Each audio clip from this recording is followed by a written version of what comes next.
Hi, Professor Turner. So, I wanted to talk about a high profile child maltreatment case.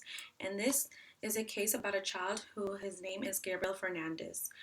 As I don't know if you've heard, this went on Netflix and it was a whole documentary about it. And I thought it was very, very interesting. And I thought it was a good fit to talk about this relating to a child maltreatment case.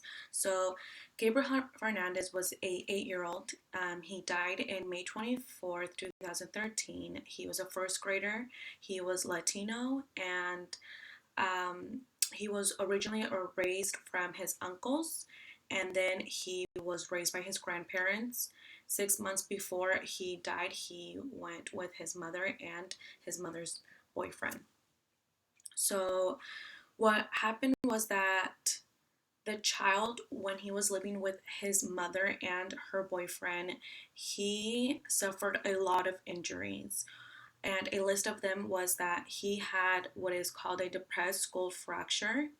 It was said that you could feel his skull, so that was very severe. He had a lot of bruising, he had black eyes, he had cuts, he had ligature marks, he had burned, his neck was like burned, and maybe it wasn't confirmed, but it was because of um pressure around the neck area that it burned his skin. He had cigarette marks, he had abrasions, he had marks of BB guns that his mother and her boyfriend would hit him with. He had rib fractures, and he also had some teeth missing. Um, this child suffered a traumatic stress in his life. One of the stressors that he was stressed is about getting beaten up. He would go to school and he would be stressed. He would not want to go home. He would cry because he knew what would happen to him. Also, a child that is stressed of not having toys, of not, having um, anything to play with because there was um, there was part of the documentary that mentioned that the child was put in a cupboard, and they would put him in there for maybe all evenings, all night. The child would be there, so having no toys, having no interaction with other people, and just being shut in a cupboard.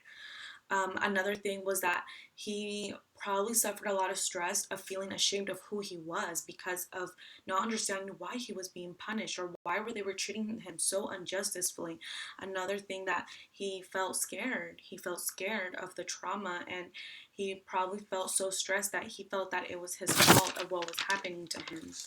Um, like I said, the maltreatment that he suffered was getting put in a cupboard, um, as well as that the mother and the boyfriend would call him or identify him as gay. And what they would do is they would bully him and they would dress him as a girl to make him feel bad because they thought that he was gay. So they would make him feel bad, and they would get, I guess they would just feel they wouldn't like it, so they would just bully him and humiliate him.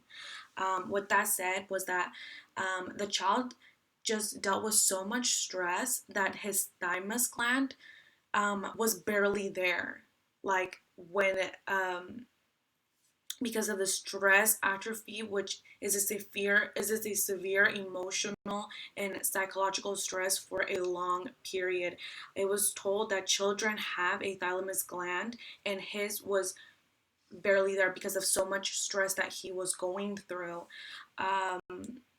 Another thing was that he had a subdermal hematoma. I think that's hematoma, which was bleeding inside the head, which is caused by stress. And a lot of children who deal with child neglect deal with that type of bleeding inside their head because of the trauma that he was living through. Another thing was that the child was fed cat litter. He was not given food, and it was very sad because this child obviously, not only was he going through trauma, but he was going not being fed appropriately. Another thing that the documentary mentioned was that his mother, her name is Pearl, she had a bad history of of how do I say this, in her past. She was identified as a low intellectual functioning person. She was also a drug user. She was also diagnosed with a depressive disorder, um, a development disability, and she was also possibly diagnosed. They weren't sure, but this were one of the possible disorders that they thought that she would have was a personality disorder and a PTSD disorder, as well as they confirmed she had a eating disorder, and they did say that in her records she was abused um, by gang members. So she's had a pretty rough past, and a lot of the times when people or parents have a bad past, um, what they usually do is they they do this thing where they like pick on a family member of them because of their failures.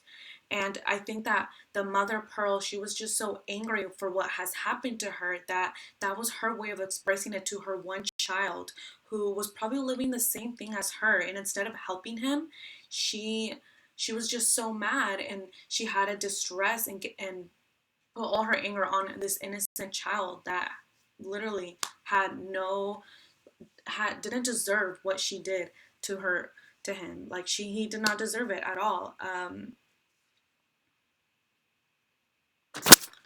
Another thing is that the child was murdered from the mother and the boyfriend. They called 911 and they said that he slipped on a bathtub. Nurses, when they saw Gabriel, they knew that this child probably did not know what love was or didn't know what it was like. He was definitely a victim of a scapegoat syndrome where, like I said, a child is the subject of the family's failure.